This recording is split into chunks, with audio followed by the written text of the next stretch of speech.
दोस्तों नमस्कार। दोस्तों आज हम पार्ट 53 वीडियो कर रहे हैं। इंडेफिनिट इंटीग्रेशन का कंसेप्ट कर रहे हैं। इंटीग्रेशन के अंदर दो कंसेप्ट होते हैं, एक डेफिनेट इंटीग्रेशन और एक इनडेफिनेट इंटीग्रेशन।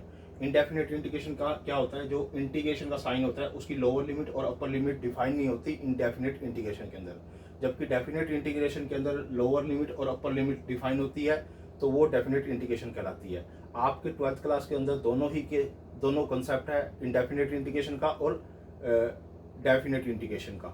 इसके साथ साथ आपको डिफरेंशिएशन का कंसेप्ट भी आना चाहिए, क्योंकि ये जो इंटीग्रेशन है, इंडेफिनेट इंटीग्रेशन, चाहे वो डेफिनेट है चाहे इंडेफिनेट है, वो डिफरेंशिएशन पे भी बेस करती है, क्योंकि यहाँ पर डिफरेंशिएशन का भी यूज़ होता है। इसलिए मेरी आपसे रिक्वेस्ट है, इस 53 वीडियो को देखने से पहले आप डिफरेंशिएशन के कंसेप्ट को अच्छे से समझ जाओ। डिफरेंशिएशन का कंसेप्ट जब आपको समझ में आ जाता है, तब स्टेप बाय स्टेप आप जो भी है इंटीग्रेशन की वीडियो जो भी मैंने अपडेट किए हैं उनको एक सीक्वेंस वाइज देखना, ताकि मैंने जो बेसिक फॉर्मूले और बेसिक रूल और रेगुलेशन बताए हुए हैं वो आपके माइंड में सेट होते जाए और आपको ये क्वेश्चन प्रॉपर वे में समझ में आते जाए। अब जो मैं क्वेश्चन समझाने के लिए जा रहा हूँ इस वीडियो के माध्यम से, मैं आपको 3 क्वेश्चन समझाने के लिए जा रहा हूँ। ये हमारी टाइप 5 चल रही है इंटीग्रेशन के अंदर ही। आज ये टाइप 5 एंड हो जाएगी इंटीग्रेशन की और फिर टाइप 6 पे आ जाएंगे। तो आप इन 3 क्वेश्चनों के माध्यम से ये समझ पाओगे कि इन तरह के क्वेश्चन को आप कौन से सुटेबल मेथड के साथ सोल्व कर सकते हो। देखो, ये जो इंटीग्रेशन दे रखा है, इंटीग्रेशन एक्स स्क्वायर प्लस में एक्स प्लस में 1 बाय में एक्स स्क्वायर माइनस में एक्स प्लस में 1, ये गिवन है मुझे। अब इसका डायरेक्ट तो इंटीग्रेशन बनता नहीं, आप खुद ही देख लो कैसे डायरेक्ट इंटीग्रेशन करूँ। अगर मैं एक्स स्क्वायर बटे में ये सारा लिख दूँ तो भी इंटीग्रेशन होता है, ये एक्स बटे में ये सारा लिख तो भी इंटीग्रेशन नहीं होता, ये इसके बटे में लिख दूँ तो भी इंटीग्रेशन नहीं होता। यानी कि मुझे कुछ ना कुछ यहाँ पर डिवीजन एल्गोरिथम का यूज करना पड़ेगा। डिवीजन एल्गोरिथम का मतलब क्या है, इसको ये आपका डिवाइजर हो गया, ये आपका डिविडेंड हो गया। तो डिविडेंड को मैंने अंदर रखा और डिवाइजर से मैंने इसको डिवाइड कर दिया। तो ये जो डिवाइड करके मेरे पास जो रिलेशनशिप जनरेट हुआ ना, वो ये जनरेट हुआ। तो मैं आपको पहले ही बता देता हूँ कि जो डिवाइजर, डिविडेंड, रिमाइंडर और क्वोशंट के बीच में जो रिलेशनशिप होता है उसको पहले आप डिवीजन एल्गोरिथम से समझ लीजिए। 10th क्लास का कंसेप्ट है, 10th क्लास में आप क्वाड्रेटिक इक्वेशन में जाना, मेरी प्लेलिस्ट में जाना, वहाँ से डिवीजन एल्गोरिथम को समझ लेना। मैंने डिनोमिनेटर से न्यूमिनेटर को डिवाइड किया और मेरे पास जो रिजल्ट आया है वो ये आया है, इंटीग्रेशन 1 प्लस में 2x बाय में एक्स स्क्वायर माइनस में एक्स प्लस में 1। ये मैंने डायरेक्ट लिखा हुआ है, स्पेस नहीं होता और पूरा क्वेश्चन को समझाना डिफिकल्ट हो जाएगा इस तरह से, इसलिए पहले डिवीजन एल्गोरिथम को मैंने सोल्व करके यहाँ पे लिख दिया। तो इसके बाद हमारे पास क्या है, इसको मैंने सेपरेट कर दिया। 1 को सेपरेट किया मैंने, ये 1 है, मैंने इसको सेपरेट यहाँ पे लिखा, और इसको जो मैंने है ये वाला इसको मैंने अलग लिख दिया, यानी कि इसके डिवाइड में ये अलग, ये 1 को अलग। अब मेरे लिए ये I1 हो गया, ये मेरे लिए I1 हो गया, और ये मेरे लिए क्या हो गया, I2 हो गया, ये वाला। ठीक है, अब क्या करना है, इसका तो मेरे को डायरेक्ट इंटीग्रेशन पता है, 1 का डायरेक्ट इंटीग्रेशन क्या होता है, x होता है, तो इसको तो मैं अभी कंसीडर करता नहीं, अभी इसको रखो ऐसे कैसे। अब पहले आप इसकी पार्शियल फ्रैक्शन बनाने की कोशिश करो। ये जो 2x है इसको लेफ्ट हैंड साइड पे लिखते हैं और इसको क्या करते हैं हम राइट हैंड साइड पे लिखते हैं। कैसे कि 2x मैंने लेफ्ट हैंड साइड पे लिखा is equal to a derivative of numerator, यानी कि जो डिनोमिनेटर का जो डेरिवेटिव है वो लिखना है यहाँ पे dx प्लस बाई b। अब क्या करना है, इसका डेरिवेटिव नेक्स्ट स्टेप पे इसका जो डेरिवेटिव है वो कर दो। a ऐसे कैसे, 2x, इसका डेरिवेटिव 2x माइनस में 1 हो गया प्लस में b हो गया। अब ये 2x इसके इक्वल आ गया, a इसके इक्वल आ गया। अब क्या करो, a को अंदर मल्टीप्लाई कर दो, a को अंदर मल्टीप्लाई करोगे तो क्या आ जाएगा यहाँ पे, a 2ax, और a किसके साथ करोगे तो माइनस a प्लस में b is equal to 2x।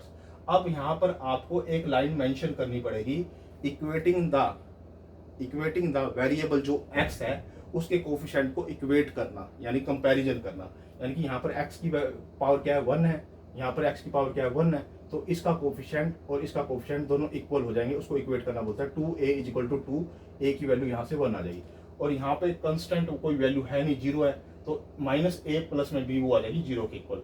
अब यहाँ पर a की वैल्यू पुट कर दो तो b की वैल्यू आ जाएगी 1।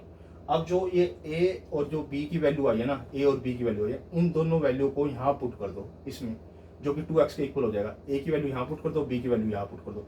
जो ये 2x की वैल्यू आएगी इसको आपने यहाँ पुट करना है, ताकि इस इंटीग्रेशन को मैं सोल्व कर पाऊँ।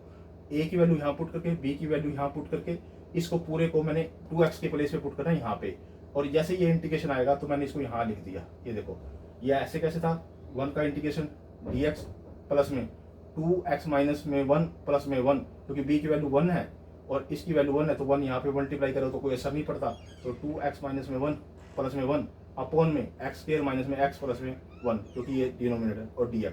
अब क्या करो, ये आपके लिए I1 है, ये आपके लिए I2 है, दोनों को सेपरेट कर दो। इसको सेपरेट मैंने अलग कर दिया, अब इसको 2 बनेंगे, 2x माइनस में 1 के अपॉन में ये मैंने यहाँ पे लिख दिया, और ये 1 अपॉन में ये दिस, इसको मैंने यहाँ लिख दिया। यानी कि अब यहाँ पर आपके 3 पार्ट इंटीग्रेशन के बन गए हैं। एक तो फर्स्ट पार्ट ये आपका इंटीग्रेशन का, एक सेकंड पार्ट आपका इंटीग्रेशन का ये, और ये थर्ड पार्ट आपका इंटीग्रेशन का ये तीनों पार्ट को आपने अच्छे से सोल्व करना है। अब जो तीनों पार्ट्स दे रखे हैं इंटीग्रेशन के,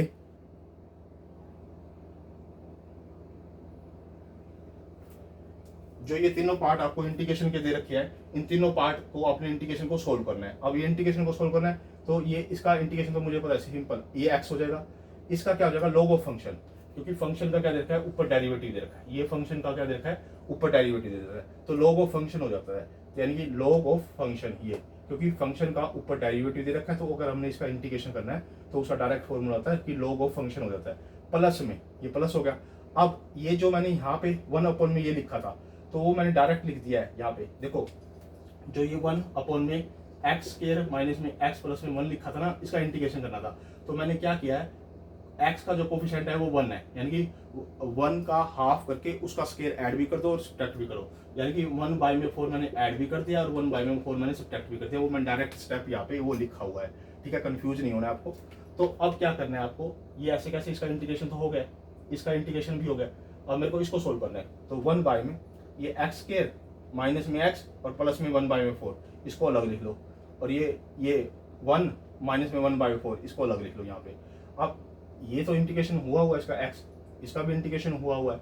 अब इसको आप परफेक्ट स्क्वायर में लिखो, इसको परफेक्ट स्क्वायर में लिखो, तो वो क्या होता है x माइनस में 1/2 का स्क्वायर, ये तो हो गया परफेक्ट स्क्वायर, और इसका जो स्क्वायर है इसको भी परफेक्ट स्क्वायर में बनाओ, इसको सोल्व करोगे तो √3/2 इसका स्क्वायर है ना, √3/2 और इसका स्क्वायर, आरी बात में इसका इंटीग्रेशन हो गया हमारे पास।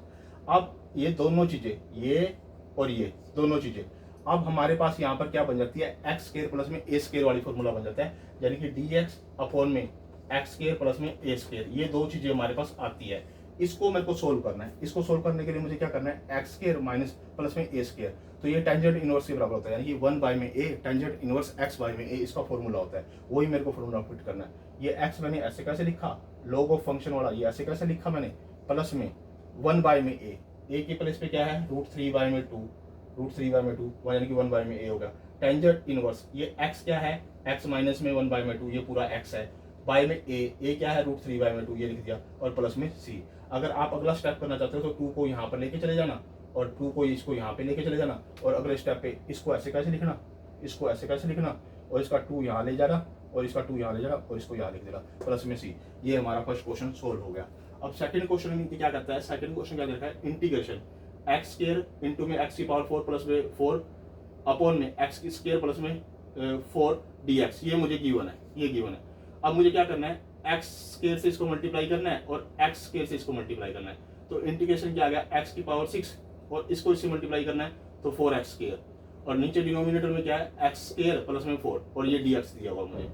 अब क्या करना है आपको, इससे इसको डिवाइड करना है, यानी कि ये डिनोमिनेटर है, ये न्यूमिनेटर है, यानी कि इसको डिवीजन एल्गोरिथम को से इसको डिवाइड करना है आपने, इसको ऐसे करके ऐसे डिवाइड करना है, जो कि 10th क्लास का चैप्टर है। आप इसको डिवाइड करोगे, जब डिवाइड करने के बाद आपके पास ये रिजल्ट आ जाएगा, जो कि आपको डिवाइजर, डिविडेंड, कोशेंट और रिमाइंडर में रिलेशनशिप पता होना चाहिए।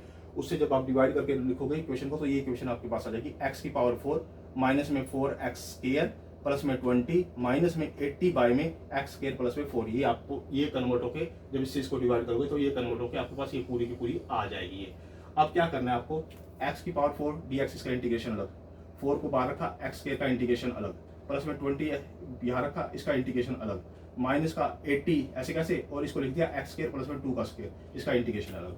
अब एक्स की पावर 4 का इंटीग्रेशन क्या होगा, एक्स की पावर 5/5, इसका इंटीग्रेशन क्या होगा, एक्स की क्यूब बाई में 3 और 4 ऐसे कैसे आगे लगा रहेगा, इसका क्या होगा 20x हो जाएगा, इसका क्या होगा 1/2 टेंजेंट इनवर्स x बाई में a, यानी कि 80 है, ये 80 ऐसे कैसे रहेगा यहाँ पे, तो 1/2 a, 1/में a, ये a है, 1 में a है, क्योंकि क्या होता है टेंजेंट 1 में a tangent inverse x by में a, ये फॉर्मूला होता है a इस जैसे का, ठीक है। तो x बाई में a प्लस में c, ये मेरे पास इसका रिजल्ट आ गया।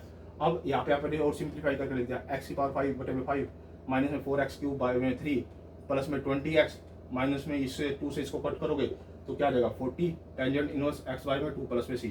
ये मेरे पास इसका सेकंड का आंसर आ गया।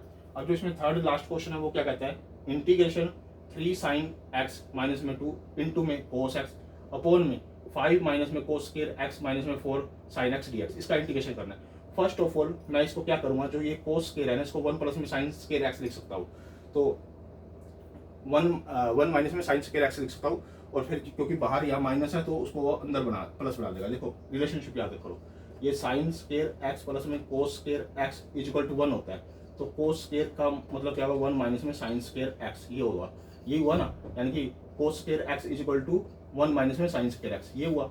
तो यानी कि कोस स्क्वायर एक्स की जगह ये कोस स्क्वायर एक्स है, तो इसकी जगह मैंने 1 माइनस में साइन स्क्वायर एक्स लिख दिया, यानी कि इसकी जगह मैंने 1 माइनस में साइन स्क्वायर एक्स लिख दिया। तो बाहर माइनस था इसलिए इसने इसको यहाँ प्लस कर दिया, और ये ऐसे कैसे माइनस का 4x, ठीक है।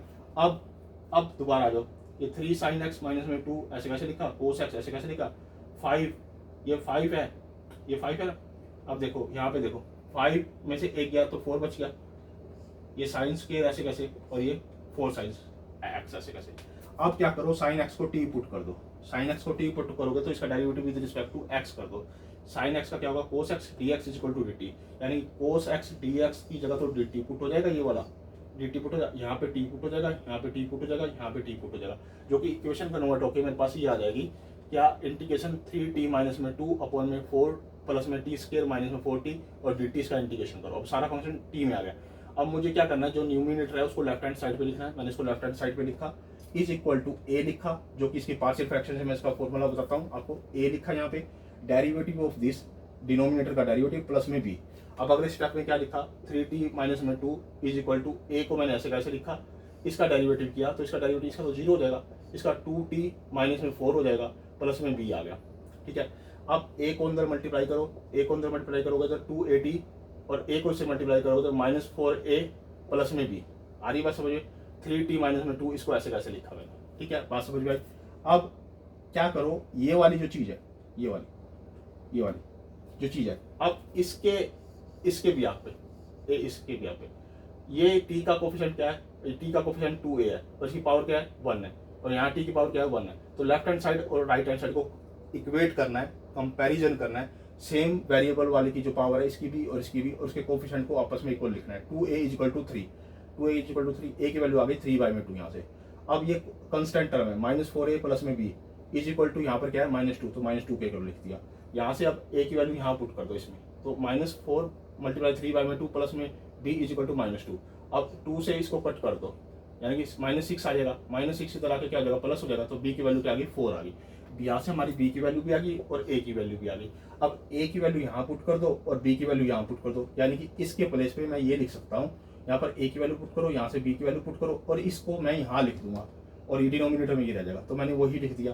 3/2 2t माइनस में 4 प्लस में 4 बाय में 4 प्लस में टी स्क्वायर माइनस में 4t और dt आ गया। देखो ये 3t माइनस में 2 इसके बराबर है, a इसके बराबर है, इसके बराबर है, और इसको मैं यहाँ पुट करूँगा, यहाँ पुट करूँगा तो a की वैल्यू पुट करूँगा, पहले b की वैल्यू पुट करूँगा। a की वैल्यू 3/2 है और b की वैल्यू 4 है, जो कि मेरे पास रिजल्ट कन्वर्ट होकर मेरे पास ये आ जाएगा 3/2 इंटू में 2t माइनस में 4 प्लस में 4 अपॉन में 4 प्लस में टी स्क्वायर माइनस में 4t और dt। अब ये 3/2 इतना रिजल्ट अलग लिख दो, इसके डिनोमिनेटर में ये अलग लिखो, 4 के डिनोमिनेटर में ये अलग लिखो। तो ये इसके डिनोमिनेटर में 3/2, ये इसके डिनोमिनेटर में अलग लिखा, 2t माइनस में 4 अपॉन में दिस प्लस में ये 4 ऐसे कैसे, और इसके डिनोमिनेटर में इसको मैंने परफेक्ट स्क्वायर बना लिया, इसको t माइनस में 2 का स्क्वायर लिख सकता हूँ। अब चेक कर लो कि इसकी वैल्यू यही आ जाएगी, तो मैंने 1/t माइनस में 2 का होल स्क्वायर लिख दिया, dt लिख दिया। अब ये 3/2 ऐसे कैसे, इसका डायरेक्ट इंटीग्रेशन कैसे करेंगे, नीचे ये फंक्शन दे रखा है, ये फंक्शन है, ऊपर उसका क्या है डेरिवेटिव है, ये नीचे फंक्शन है, ऊपर उसका डेरिवेटिव है, तो log ऑफ फंक्शन हो जाता है। क्या होता है, log ऑफ फंक्शन हो जाता है, 3/2 log ऑफ ये फंक्शन हो जाता है, प्लस में 4 हो गया आप, ठीक है। अब इसका क्या होगा, देखो इसका इंटीग्रेशन करोगे तो ऊपर जाके माइनस पावर ले लो, यानी कि क्या होगा, t माइनस में 2 की पावर -1 है, -2 हो जाएगी ऊपर जाके, तो -1 में एक ऐड करते होते हैं और -2 प्लस में 1 करते होते हैं, ऐसे करते होते रहा, तो यहाँ -1 रह जाएगा, जो कि मैंने -1 लिख दिया, और नीचे भी -1 रह जाएगा, -1 लिख दिया, यानी कि इसका मैंने डायरेक्ट इंटीग्रेशन कर दिया, जो कि ये आएगा t माइनस में 2 की पावर -1 और -1 नीचे प्लस में c। अब फिर इसको 3/2 ऐसे कैसे, लोग ऐसे कैसे, ये फंक्शन ऐसे कैसे, 4 प्लस में टी स्क्वायर माइनस में 4t, ये माइनस को माइनस कर देगा 4 4 बटे में t माइनस में 2 प्लस में c।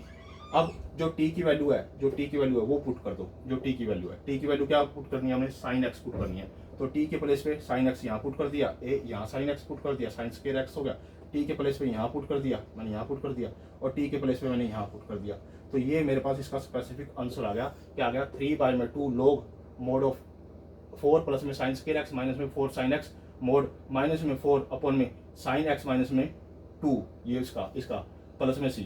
और ये मेरे पास इसका स्पेसिफिक आंसर आ गया। दोस्तों आज हमारी पास जो टाइप 5 है इंटीग्रेशन की वो कंप्लीट हो गई है। हम टाइप अब 6 पे आएंगे। दोस्तों ये इस वीडियो के माध्यम से मैंने आपको 3 क्वेश्चन बताए हैं। यहाँ पर डिवीजन एल्गोरिथम भी यूज हुआ है, डिफरेंशिएशन भी यूज हुआ है, इंटीग्रेशन भी यूज हुआ है, और कुछ बेसिक फाउंडेशन जो कि मैंने पार्ट 40 और 41 में बताए थे वो भी यूज हुआ है। दोस्तों आप मेरी वीडियो को लाइक भी कीजिए, कमेंट भी कीजिए, शेयर भी कीजिए, और मेरे चैनल को सब्सक्राइब भी कीजिए। अगर आप मेरे चैनल को सब्सक्राइब करते हैं तो मुझे एक मोटिवेशन मिलता है, एक एनर्जी मिलती है, ताकि मैं आपके लिए बेटर से बेटर वीडियो बना पाऊँ क्वालिटी और क्वांटिटी के साथ। ओके दोस्तों, धन्यवाद।